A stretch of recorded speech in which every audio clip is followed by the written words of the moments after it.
bondoso Pai Celestial, fonte suprema de amor, bondade e luz. Nesse momento, elevamos nosso pensamento em oração para pedir a presença e o auxílio dos bons espíritos trabalhadores da luz, essa falange amiga que possam nos intuir a trazer boas reflexões para o estudo que vamos fazer nesse momento. Que as mensagens de Jesus no lar possam enraizar no nosso coração e dessa forma nos mover a agir de acordo com os ensinamentos de nosso amado Mestre Jesus. Dessa forma, pedimos a bênção e a proteção para iniciarmos o nosso trabalho neste momento. Que assim seja, com a graça de Deus.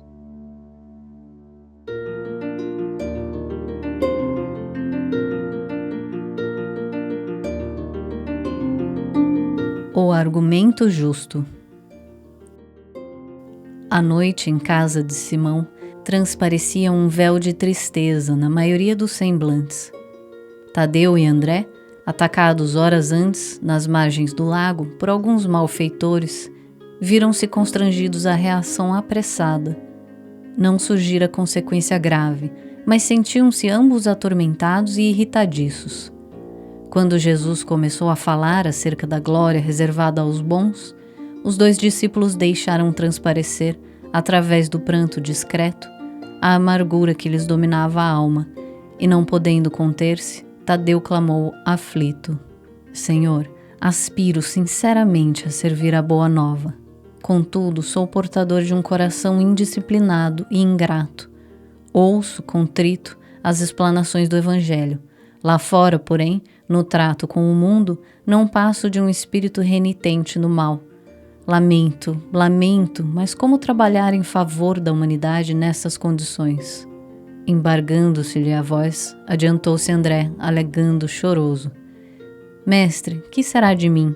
Ao teu lado, sou a ovelha obediente. Entretanto, ao distanciar-me, basta uma palavra insignificante de incompreensão para desarmar-me. Reconheço-me incapaz de tolerar o insulto ou a pedrada. Será justo prosseguir, ensinando aos outros a prática do bem, imperfeito e mal qual me vejo? Calando-se, André interferiu Pedro, considerando: Por minha vez, observo que não passo de mísero espírito endividado e inferior. Sou o pior de todos. Cada noite, ao me retirar para as orações habituais, espanto-me diante da coragem louca dentro da qual venho abraçando os atuais compromissos. Minha fragilidade é grande, meus débitos enormes. Como servir aos princípios sublimes do novo reino, se me encontro assim insuficiente e incompleto? A palavra de Pedro juntou-se à de Tiago, filho de Alfeu, que asseverou, abatido: Na intimidade de minha própria consciência, reparo quão longe me encontro da boa nova, verdadeiramente aplicada. Muitas vezes, depois de reconfortar-me ante as dissertações do mestre, recolho-me ao quarto solitário para sondar o abismo de minhas faltas. Há momentos em que pavorosas desilusões me tomam de improviso. Serei na realidade um discípulo sincero? Não estarei enganando o próximo?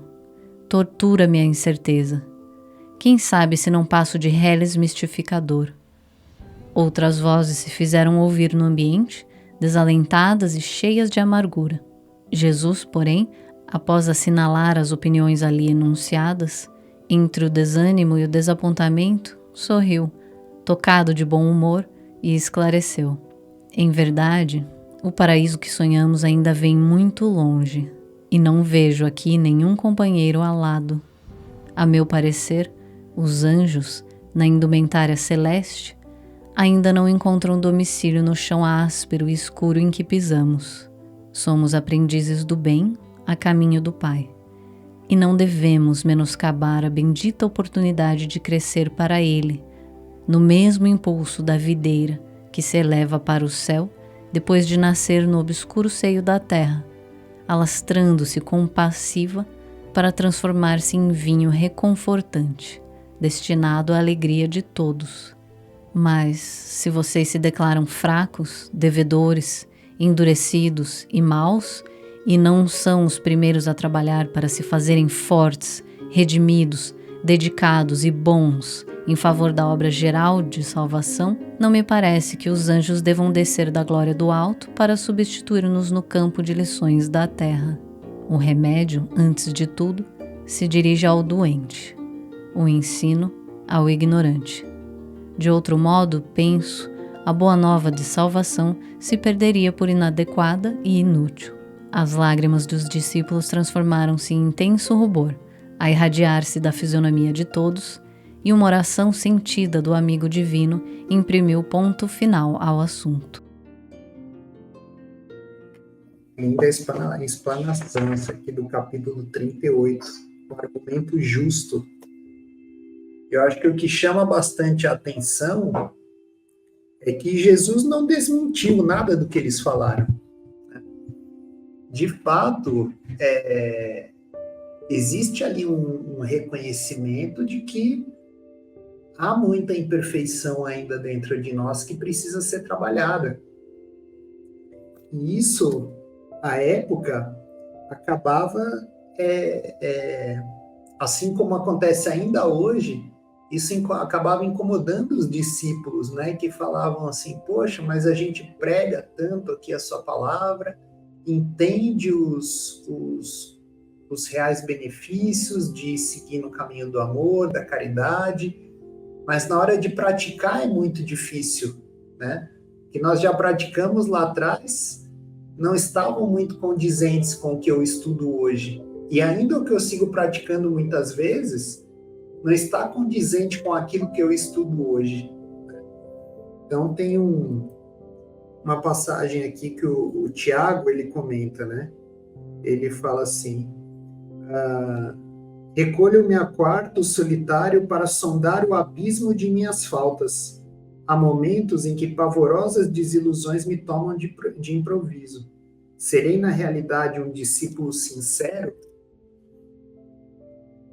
Então, por algum motivo, né, ele ainda se perguntava, poxa, será que eu seguindo e fazendo o bem, eu consigo traduzir as palavras que eu falo? E muitas vezes não, né? Mas aí Jesus, ele chega no final e ele complementa, né? Ele fala assim, olha, se vocês se declaram fracos, devedores, endurecidos e maus, e não são os primeiros a trabalhar para se fazerem fortes, redimidos, dedicados e bons em favor da obra geral de salvação, não me parece que os anjos devam descer da glória dos cismos para substituir-nos no campo de lições da terra. Né? Em outras palavras, se você é o que tem o problema e você já descobriu, já tomou consciência disso, deve ser o primeiro a trabalhar para poder resolvê-lo, né? E assim poder ajudar os outros. Agora é uma simbiose ali, né? Ao mesmo tempo que você está se melhorando, você está ajudando o outro, e o outro te ajuda também a melhorar, e vai todo mundo junto, né? O que vocês acham?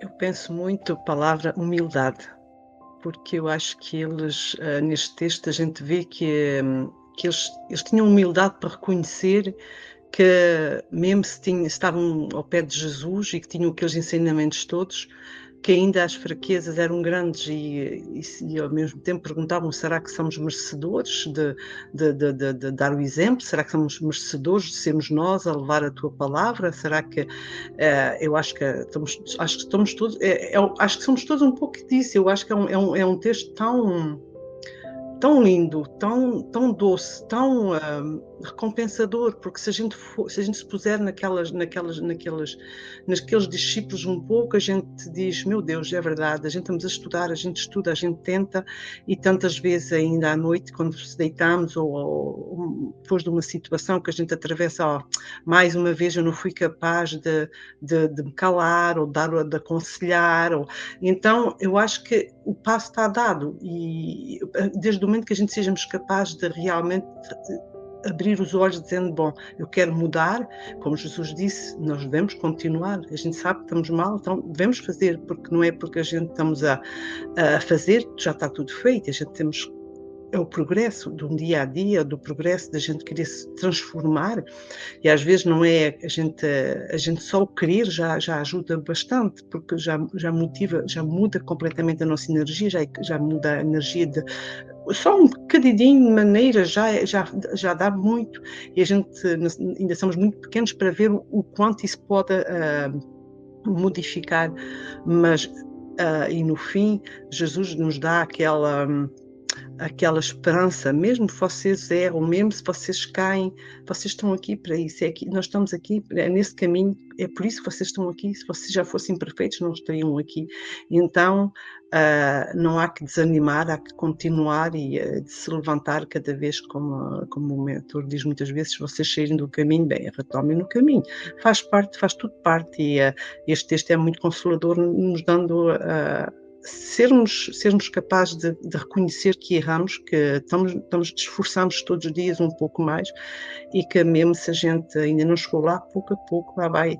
Interessa é que no fim, como ele falava nas uvas, na vinha, ele possa, que o bom vinho venha a termo. A gente não sabe o dia da manhã o que é que nos espera. Então acho que estamos no bom caminho. Vamos com humildade e não deixar. Eu achei bonito e carinhoso quando Jesus falou que ainda não tem irmãos anjos encarnados aqui. Então quer dizer que a gente está fazendo um estágio ainda para chegar na condição de ser anjos. Então, ele, de toda aquela aflição, a tristeza e tudo dos apóstolos, ele com muita doçura, com muito carinho, ele conseguiu reverter o sentimento de tristeza e de impotência que os amigos estavam sentindo com uma palavra doce, como só ele sabia dizer. Ainda não existem anjos. Então, estamos no estágio, né? E foi muito lindo. Eu achei bem interessante, porque se a gente for parar para analisar as nossas preocupações, né? Quando a gente começa a se questionar, será que eu estou fazendo o que eu tenho que fazer? Será que eu estou na minha missão, cumprindo o meu propósito? São perguntas que todo mundo faz, né? E às vezes a gente fica muito decepcionado, né? Poxa, eu estou estudando tanto sobre espiritualidade e quando eu estou no trânsito eu perco a paciência. Quando acontece alguma coisa que eu bato o dedinho num móvel, na quina de um móvel, eu começo a falar um monte de palavrão, eu vou praguejar. E aí a gente fica com aquele sentimento de culpa, né? Poxa, cadê a minha evolução, né? O que eu estou fazendo, né? Mas a gente vê nesse relato os apóstolos de Jesus fazendo o mesmo questionamento, né? Pessoas que estavam ali convivendo com Jesus, aproveitando dos ensinamentos dele bem mais de perto do que a gente está hoje, né? Porque a gente ainda aproveita muito da energia de Jesus, dos ensinamentos, mas quem estava ali com ele no dia a dia, que podia fazer a pergunta quando não entendia e ter a resposta ali ao vivo e a cores, né? Então a gente para pensar que esses irmãos, né? Quando eles estavam encarnados, eles tinham os mesmos questionamentos que a gente. E eram apóstolos de Jesus, né? Então, isso talvez seja um lembrete para a gente de que a gente não deva tanto se focar no sentimento de culpa, né? De incapacidade, de não perfeição. Porque, como Jesus mesmo disse, e a Vânia mencionou bem, não existe anjo encarnado, né? Então, se a gente fosse anjo, a gente não precisava estar aqui. E uma coisa que me chamou muita atenção e que a gente sempre escuta dos mentores, né, é que o remédio é primeiro para o doente, né? A gente ouve muito sobre isso. E no final aqui do texto falou exatamente sobre isso, né? Que o remédio, ele é, antes de tudo, para o doente e o ensino para o ignorante. Porque se fosse de outra forma, a salvação, né, a evolução, ela não teria sentido. Porque se já fosse todo mundo perfeito, né, para que a encarnação? Para que tá aqui? Então, se a gente está aqui, talvez o objetivo seja a gente buscar ser cada dia melhor, né? A gente fala muito isso também. Sempre tentar ser melhor do que eu fui ontem, e focar nas evoluções, nos pontos positivos, no quanto a gente já conseguiu. Fazer a comparação, como eu era há 2 anos atrás, há 5 anos atrás. E a gente vai perceber uma evolução. E isso vai ajudar a gente a ter força, a ter coragem para continuar no nosso processo de tentar ser melhor a cada dia, de tentar evoluir a cada dia, e sem se culpar, sem se cobrar. Porque se os apóstolos de Jesus faziam isso, né? Eles que hoje ensinam a gente tanta coisa, né? Se eles também tinham os questionamentos, então a gente vai ter o questionamento, mas o importante é realmente focar nas qualidades, nas coisas boas que a gente já conquistou, para ter sempre a força de continuar, porque esse é o objetivo, né? Continuar a evoluir, a melhorar espiritualmente e moralmente, para que um dia a gente possa se reunir, né? Chegarmos ao sermos seres evoluídos, né? E reunirmos de novo com Deus, né? Então, se todos nós saímos das mãos de Deus, então todo mundo tem a capacidade de amar, de ser luz para quem precisa, né? Então, nós temos a capacidade lá dentro. Nós somos parte da criação divina, somos parte, não é vós sois deuses? Então, se nós somos partes de Deus, então a gente tem essa capacidade. É confiar nessa nossa capacidade que às vezes falta um pouquinho na gente. Mas é com trabalho, é com dedicação, é com estudo que a gente vai conseguir focar nisso. Verdade, Lili. E até em complemento ao que você disse, né? Não se frustrar e não deixar de agir em prol do bem por constrangimento das nossas falhas, né? Porque as nossas falhas aos poucos vão se diluindo e o bem aos poucos vai crescendo dentro da gente, né? Uma das recomendações que muitas casas espíritas, muitos livros espíritas nos dão também, né? Se juntar a grupos de estudos para que nós possamos discutir aqueles aprendizados. O próprio livro, né, o Jesus no Lar, esse daqui que a gente está ainda estudando, ele conta lá no comecinho que essas discussões, né, sobre o Evangelho, né, a leitura e o estudo, eles vieram através de uma sugestão de Jesus, quando percebeu que durante o período da noite, os seus discípulos, ao invés de manterem conversas construtivas, acabavam falando sobre uma série de outros assuntos, sabe, muitas vezes até não construtivos, né, e que não contribuía nada para a evolução ali.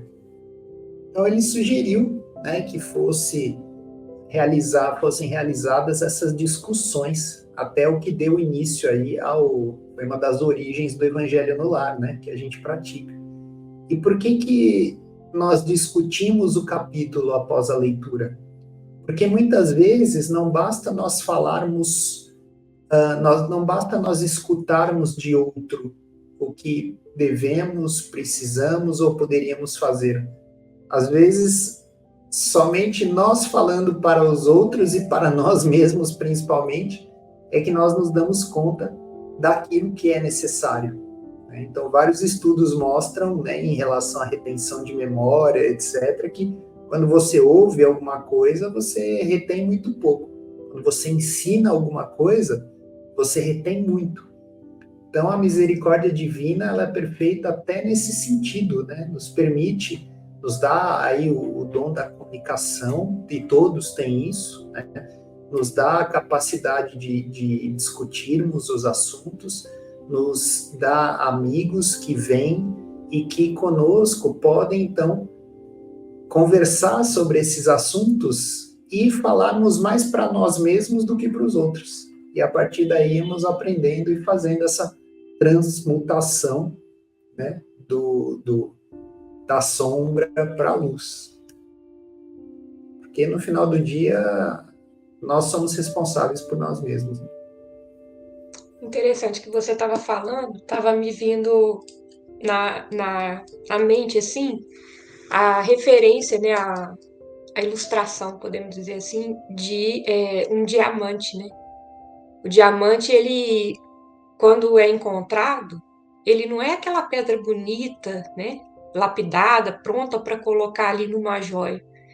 O diamante, ele em estado bruto é feio, né? Precisa ser trabalhado, precisa sofrer ali os atritos, né, para bater, para lapidar e a lixa que vem para poder passar. Todo o processo que é feito ali é bem agressivo até, para tornar ele uma pedra bonita, né? Uma pedra desejável para ser colocada numa joia, para ser apresentada, para ser alvo de mostrar, né? E isso meio que acontece com a gente também. Nosso processo de lapidação, ele é doloroso, sobretudo para a gente, né? Que está ali sofrendo as interferências externas, né? Mas é interessante a gente fazer a analogia de que a gente tem o potencial de ser aquela pedra preciosa, né? Desejável para ser mostrada, né? Mas a gente tem que trabalhar. A gente tem que aceitar ser lapidado, né, e trabalhar, né, a lapidação. Porque se a gente não faz isso, a gente só tem ali as ferramentas, né? Eu tenho todas as ferramentas necessárias para fazer a lapidação de uma pedra e deixar ela pronta para colocar numa joia. Mas se eu não uso essas pedras, né, essas ferramentas, perdão, a pedra nunca vai chegar no ponto de estar lapidada. Ela vai ser sempre aquela pedra bruta. Então, é interessante a gente fazer essa analogia de que a gente precisa estudar, é muito importante, sobretudo os estudos, né, pessoal, as práticas, né, a reforma íntima, que a gente sempre fala, é muito importante, mas a gente precisa colocar em prática. E a melhor forma da gente colocar em prática, nesse momento que eu fiz a referência com o que você estava falando, é justamente quando a gente está ajudando outras pessoas, comunicando o que a gente está aprendendo, passando para frente e discutindo como a gente está fazendo agora, como a gente faz no nosso grupo de estudo nas sextas-feiras, né? Que a gente agora está estudando o livro Reforma Íntima. Olha que interessante, né?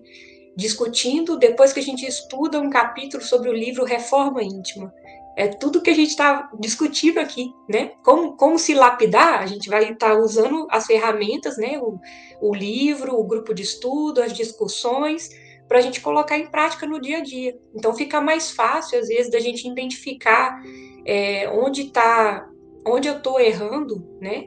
Porque quando a gente consegue identificar, já é o primeiro passo, né? Para melhorar alguma coisa, a gente primeiro tem que identificar. Então, quando a gente começa a estudar, discutir junto, a gente consegue enxergar mais facilmente aonde eu estou errando, e a gente começa a aprender quando conversa com alguém, né? O que eu posso fazer? Desse jeito talvez seja mais fácil para eu mudar essa atitude. Então, é muito interessante quando a gente começa a aprender os ensinamentos de Jesus e começa a compartilhar com outras pessoas o que a gente está aprendendo, isso dá força para a gente de buscar, de fazer a nossa reforma, né, interior. Legal.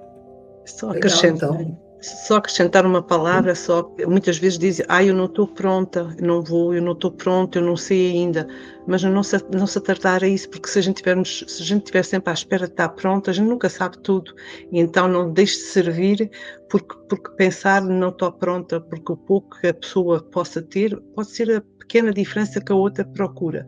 Então, a gente nunca estamos prontos, então, mas estamos sempre prontos, vamos que vamos, não se deixe de ir para a frente, ou de estudar, ou de se juntar a um grupo assim, porque estamos todos no mesmo nível, uns mais experientes nos, outros menos noutra, e é a nossa mistura, cada um dá o seu ponto de vista, é aí que faz a diferença, e não se deixar para trás, pensar que é menos porque não sabe, ou porque não é novo, ou porque chegou agora. Isso não é isso que impede. Jesus, ele olha para a gente igual.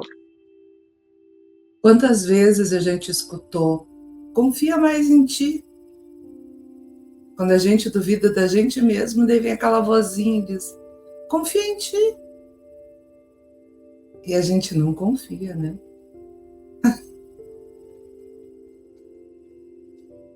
Pois é. Obrigado por essas colocações, essas reflexões lindas. Sem mais, então, por hoje, agradecemos a todos vocês que nos acompanharam aqui, nos assistiram nesse vídeo, nesse estudo. Podem deixar aí nos comentários aqui abaixo o que vocês acharam, né? A opinião de vocês também é importante, a gente gosta de ler. Deixa também aqui o seu like e encaminhe esse conteúdo para quem vocês acham que pode se interessar também pelo estudo, por esse lindo livro aqui, que é o Jesus no Lar. Então, queria novamente desejar uma ótima noite, tarde, manhã, depende da hora que você está assistindo esse vídeo, e fiquem com Deus. Até o próximo. Tchau, tchau.